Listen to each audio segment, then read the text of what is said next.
Hello ಎಲ್ಲರಿಗೂ. ನನ್ನ ಹೆಸರು ರಾಜೇಶ್. Biology lecturer.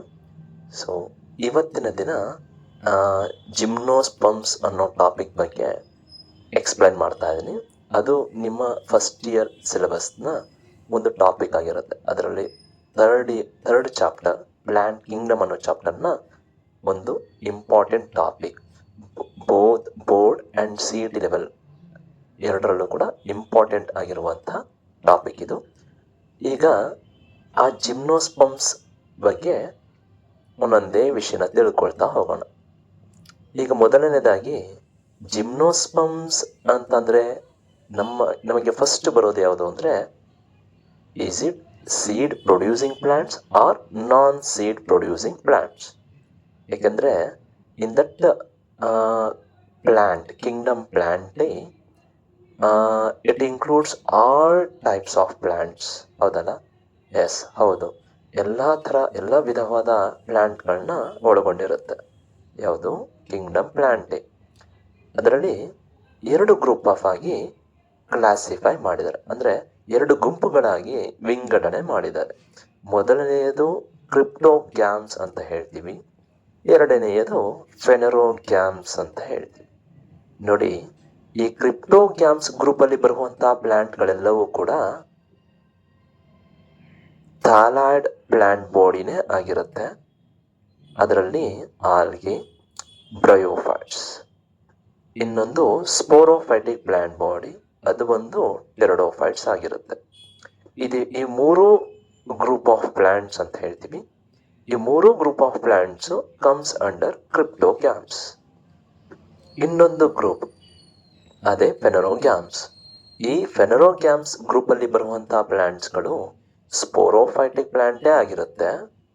ಅದರಲ್ಲೂ ಜಿಮ್ನೋಸ್ಪಮ್ಸ್ ಒಂದು ಗ್ರೂಪ್, ಹಾಗೆ ಏಂಜಿಯೋಸ್ಪಮ್ಸ್ ಮತ್ತೊಂದು ಗ್ರೂಪ್ ಆಗಿರುತ್ತೆ. ಇವೆರಡೂ ಪ್ಲಾಂಟ್ಸು ಕೂಡ ಫೆನರೋಗ್ಯಾಮ್ಸ್ ಗ್ರೂಪಲ್ಲಿ ಬರುತ್ತೆ. ಫೆನರೋಗ್ಯಾಮ್ಸ್ ಅಂದರೆ ಏನು? ನಾನ್ ಸೀಡ್ ಪ್ರೊಡ್ಯೂಸಿಂಗ್ ಪ್ಲಾಂಟ್ಸ್. ಸೊ ಹೀಗೆ they grouped the plants into two groups, that is cryptogams, phanerogams.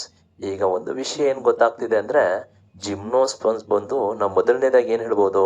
It is A ಫೆನರೋಗ್ಯಾಮ್ಸ್ plants ಅಂತ ಹೇಳ್ಬೋದು. ಹೌದಲ್ಲ? ಹಾಗಾದರೆ ಎರಡನೇ ಪಾಯಿಂಟ್ ಹೋಗೋಣ. It is also called as naked seeded plants ಅಂತ ಹೇಳ್ತೀವಿ.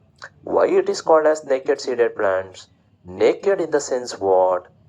ನೇಕೆಡ್ ಅಂತಂದರೆ ಏನಿರ್ಬೋದು? ಈ ಜಿಮ್ನೋಸ್ಪಮ್ ಪ್ಲಾಂಟ್ಸು ಬರೀ ಸೀಡ್ನ ಮಾತ್ರ ಪ್ರೊಡ್ಯೂಸ್ ಮಾಡುತ್ತೆ. ಹಾಗಾಗಿ it never enclosed by any fruit wall. Usually ನಾವು ನೋಡಿರುವಂಥ ಪ್ಲಾಂಟ್ಸ್ಗಳು, ನಮ್ಮ ಸುತ್ತಮುತ್ತ ಇರುವಂಥ ಪ್ಲಾಂಟ್ಸ್ಗಳಲ್ಲಿ ಸೀಡ್ಸ್ ಎಲ್ಲಿರುತ್ತೆ? ಫ್ರೂಟ್ ಒಳಗಡೆ ಇರುತ್ತೆ. ಬಟ್ ಆದರೆ ಈ ಜಿಮ್ನೋಸ್ಪಮ್ ಪ್ಲಾಂಟ್ಸು ಬರೀ ಸೀಡ್ಸ್ನ ಮಾತ್ರ ಪ್ರೊಡ್ಯೂಸ್ ಮಾಡಿರುತ್ತೆ, ಅಲ್ಲಿ ಫ್ರೂಟ್ಸ್ ಇರಲ್ಲ. ಸೊ ಹಾಗಾಗಿ ಇದನ್ನು ನೇಕೆಡ್ ಸೀಡೆಡ್ ಪ್ಲಾಂಟ್ಸ್ ಅಂತ ಹೇಳ್ತೀವಿ. ಯಾಕೆ ಆ ಥರ ಆಗುತ್ತೆ ಅಂದರೆ, ಇಲ್ಲಿ ಓವ್ಯೂಲ್ ಅನ್ನೋ ರಿಪ್ರೊಡಕ್ಟಿವ್ ಸ್ಟ್ರಕ್ಚರ್ಸ್ನ ಇದು ಪ್ರೊಡ್ಯೂಸ್ ಮಾಡಿರುತ್ತೆ. ಆ ಓವ್ಯೂಲ್ ಅನ್ನೋ structures is not enclosed by any ovary wall. So that's why after fertilizations, ಅಂದರೆ ಫರ್ಟಿಲೈಸೇಷನ್ಸ್ ಆದಮೇಲೆ ಈ ಓವ್ಯೂಲು ಸೀಡಾಗಿ ಡೆವಲಪ್ ಆಗುತ್ತೆ, ಓವರಿ ವಾಲು ಫ್ರೂಟ್ ವಾಲ್ ಆಗಿ ಡೆವಲಪ್ ಆಗುತ್ತೆ. ಹಾಗಾಗಿ ಇದು ಬರೀ ಓವಿಲ್ ಇರೋದ್ರಿಂದ ಇದರಲ್ಲಿ ಯಾವುದೇ ಥರ ಫ್ರೂಟ್ ಬರಲ್ಲ, ಬರೀ ಸೀಡ್ ಮಾತ್ರ ಬರುತ್ತೆ. That's why it is called naked seeded plants. ಈಗ ಎರಡನೇ ಪಾಯಿಂಟ್ ಕಂಪ್ಲೀಟ್ ಆಗಿದೆ. Y it is called as naked seeded plants, right? So ಇದರ ರಿಲೇಟೆಡ್ CET ಕ್ವಶನ್ಸ್ ಇರುತ್ತೆ, ನೀಟ್ ಕ್ವಶನ್ಸ್ ಇರುತ್ತೆ. ಹಾಗೆಯೇ ಬೋರ್ಡ್ ಲೆವೆಲ್ ಎಕ್ಸಾಮಿನೇಷನ್ಸ್ ಅಂತ ಬಂದರೆ right any 5 character features of gymnosperms ಅಂತ ಕೇಳ್ತಾರೆ. In that, it is one of the major points, so to be noted, right? All right. Next, point number 3. The gymnosperms it includes. So it includes medium-sized trees and shrubs.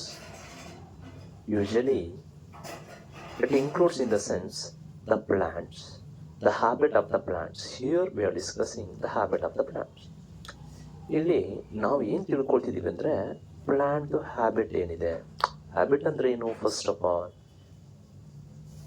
an organisms describes their structures or overall pattern of growth. An organism's overall pattern of growth we call it as an habits head. Here ಈ gymnosperm ಪ್ಲಾಂಟ್ಸ್ನ habit ಒಂದು medium size trees ಆಗಿರುತ್ತೆ, ಇಲ್ಲ ಟ್ರೀಸ್ಗಳೇ ಆಗಿರುತ್ತೆ, ಇಲ್ಲ shrubs ಆಗಿರುತ್ತೆ. ಇಲ್ಲಿ herbaceous plants completely absent. Usually habit ಅಂತ ಬಂದರೆ 3 types of plants are. Some plants which grows 2 to 3 feet high, then it is called herbaceous plants. And then those plants which grows 4 to 5 feet high, we call it as an herbaceous plants. And then more than 4 to 5 feet high, that is what trees, means medium sized trees. And we all of you know that large big trees ಅಂದರೆ ದೊಡ್ಡ ದೊಡ್ಡ ಮರಗಳು growth ಆಗ್ತದೆ.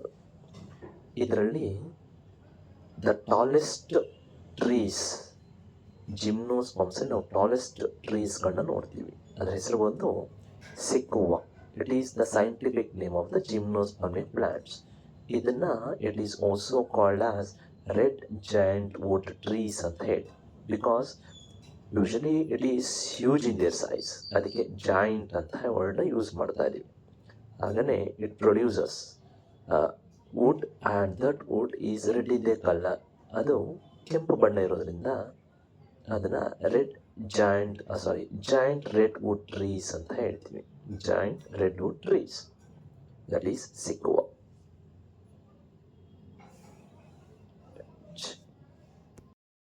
ಈಗ next 4th ಪಾಯಿಂಟ್ಗೆ ಹೋಗೋಣ. 4ನೇ point ಏನಿದೆ? Sporophyte. ಅಂದರೆ the main plant body of gymnosperms is sporophyte. ಈಗ ಜಿಮ್ನೋಸ್ಪರ್ಮ್ಸ್ ಮೇನ್ ಪ್ಲಾಂಟ್ ಬಾಡಿ ಬಂದು ಸ್ಪೋರೋಫೈಟ್ ಆಗಿರುತ್ತೆ ಅಂತ ಹೇಳ್ತಾ ಇದ್ದೀವಿ. ಸ್ಪೋರೋಫೈಟ್ ಅಂದರೆ ಏನು? ಫಸ್ಟ್ ಸ್ಪೋರೋಫೈಟ್ ಬಗ್ಗೆ ತಿಳ್ಕೊಳ್ಳೋಣ. Phyta in the sense plants. Sporo means spores. The plant which produces spores, it is called sporophytes. ಹಾಗಾದರೆ ಈ ಸ್ಪೋರೋಫೈಟಿಕ್ ಪ್ಲಾಂಟ್ ಬಾಡಿನ ಈಚ್ ಇಂಡಿವಿಜುವಲ್ ಸೆಲ್ಸು ಕೂಡ ಡಿಪ್ಲಾಯ್ಡ್ ಸೆಲ್ಸೇ ಆಗಿರುತ್ತೆ. ಡಿಪ್ಲಾಯ್ಡ್ ಅಂದರೆ ಏನು? It is the ploidy of the plants. ಹಾಗಾದರೆ okay, ploidy ಅಂದರೆ ಏನು? Ploidy means the complete set of chromosomes present in a nucleus of the cells, that is what ploidy. So ಹಾಗಾದರೆ ಡಿಪ್ಲಾಯ್ಡ್ನ ಹೇಗಂತ represent ಮಾಡ್ತೀವಿ? 2n. n represents what? Number of chromosomes present in a cell, nucleus of the cell. So ಹಾಗಾದ್ರೆ ಇಲ್ಲಿ 2n ಅಂತಂದರೆ number of sets of chromosomes ಎಷ್ಟಿದೆ? 2 set ಇದೆ, ಅದಕ್ಕೆ ಅದನ್ನು 2n ಅಂತ ಹೇಳ್ತೀವಿ. ಸೊ ಹಾಗಿದ್ರೆ ಯಾವ ಪ್ಲಾಂಟ್ಸ್ ಸ್ಪೋರೋಫೈಟ್ ಆಗಿರುತ್ತೋ ಆ ಪ್ಲಾಂಟ್ದು ಸೆಲ್ ಬಂದು ಡಿಪ್ಲಾಯ್ಡ್ ಸೆಲ್ಲೇ ಆಗಿರುತ್ತೆ. ಆ್ಯಂಡ್ ಇನ್ನೊಂದು ಪಾಯಿಂಟ್ ತಿಳ್ಕೊಳ್ಳೋಣ. ಮೇಜರ್ ಆಗಿ this sporophytic plant body always it possess true root, true stem and true leaf.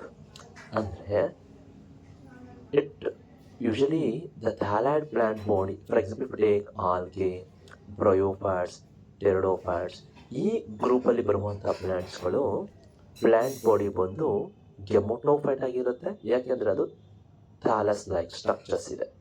The plant body ಬಂದು ಥ್ಯಾಲಸ್ ಲೈಕ್, ಅದಕ್ಕೆ ಆ ಪ್ಲಾಂಟ್ಸಲ್ಲಿ ಟ್ರೂ ರೂಟ್ ಪೊಸೆಸ್ ಆಗಲ್ಲ. The plants it won't possess any true root.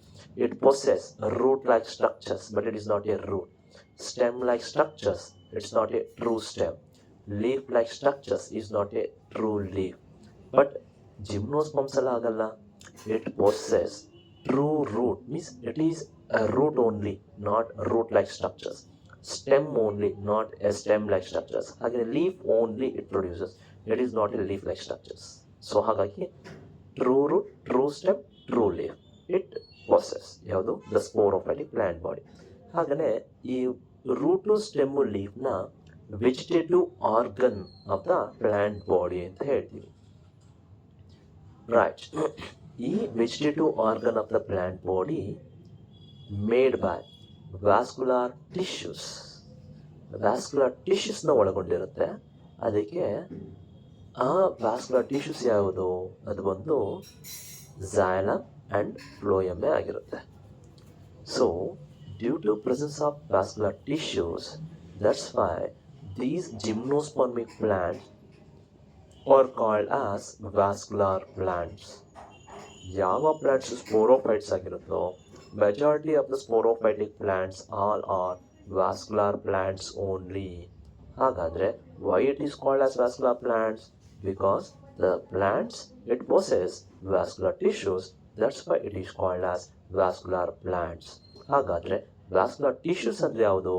Those are water conducting tissues and food conducting tissues. It is called xylem and phloem. Right. And major thing is these gymnospermic plants, which is a sporophytic plant body, it possess secondary growth. So by this, the secondary growth that takes place in gymnospermic plant body. ಅಂದರೆ gymnosperm plants ಬಾಡಿನಲ್ಲಿ secondary ಗ್ರೋತ್ನ ನಾವು ನೋಡ್ತೀವಿ. ನೋಡಿ, in that plants two types of growth that takes place. One is primary growth, another one is secondary growth. In that primary growth, in the sense there the primary xylem and primary phloem are involved. But in secondary xylem ಅಂತ ಬಂದರೆ ಈ xylem ಇದೆಲ್ಲ primary ಫಾರ್ಮಲ್ಲಿ ಇರುವಂಥ xylem it produces secondary xylem. ಹಾಗಾದರೆ primary ಫಾರ್ಮಲ್ಲಿ ಇರುವಂಥ phloem it produces secondary phloem. So due to presence of secondary xylem and secondary phloem, so there it exhibits secondary growth in that plant body, gymnospermic plant body. So that is